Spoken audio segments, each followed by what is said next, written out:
What's up, everyone? So, last time we read Proverbs 1 together, and it was a pretty simple introduction. The main idea was that one should abide by wisdom or have their life ruined, essentially, and to value wisdom. And so now we're going to get into Proverbs 2. The pursuit of wisdom brings security. This is the New American Standard Bible, 1995, if anyone's wondering. The pursuit of wisdom brings security. Verse 1.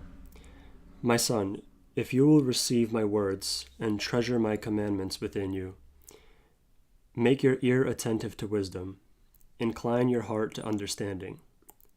For if you cry for discernment, lift your voice for understanding. If you seek her as silver and search for her as for hidden treasures, then you will discern the fear of the Lord and discover the knowledge of God.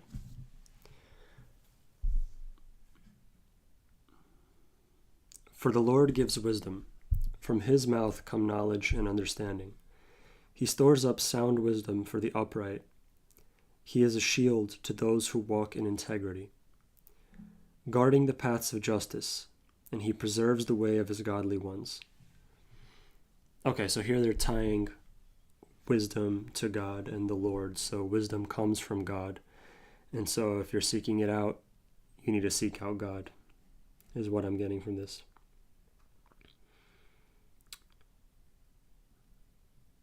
All right. Guarding the paths of justice, and he preserves the way of his godly ones. Then you will discern righteousness and justice, and equity and every good course. For wisdom will enter your heart, and knowledge will be pleasant to your soul. Discretion will guard you.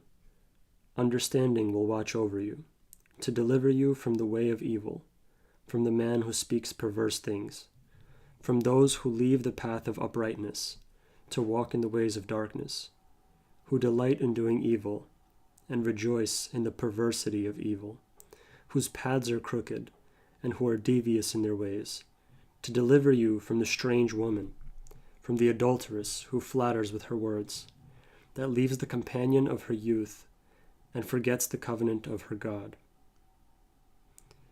Okay, so here they're telling us what following wisdom.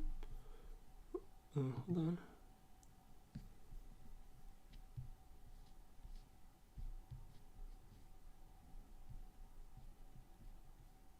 Okay, I have a low bit rate or something. I don't know what that means. I'm just keep going. So they're telling you about how abiding by wisdom will keep you away from all of these people who don't live with wisdom. And I'm trying to understand this latest verse. To deliver you from the strange woman, from the adulteress who flatters with her words, that leaves the companion of her youth and forgets the covenant of her God. What does that leaves the companion of her youth mean?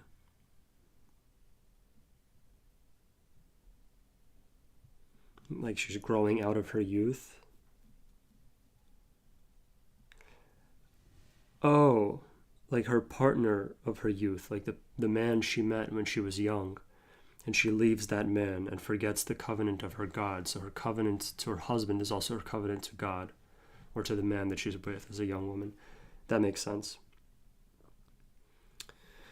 For her house sinks down to death, and her tracks lead to the dead. None who go to her return again, nor do they reach the paths of life.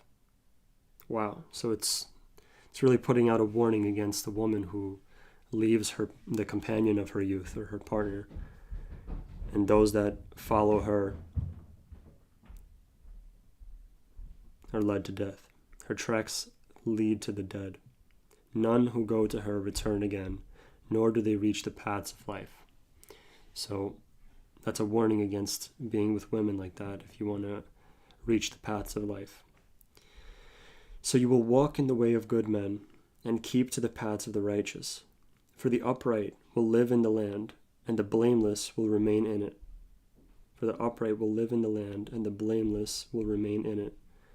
But the wicked will be cut off from the land, and the treacherous will be uprooted from it. Interesting. So those who keep the paths of the righteous will stay in the land. The land, I guess, is the land in general, the place where people live, or perhaps it's the land of goodness.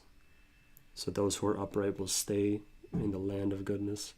Not sure exactly, but the wicked will be cut off from the land, and the treacherous will be uprooted from it.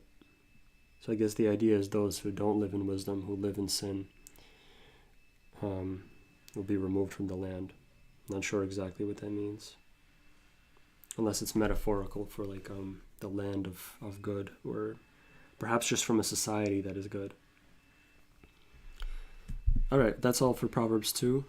Thanks for watching if you did. And we'll be getting into Proverbs 3 shortly. Thanks.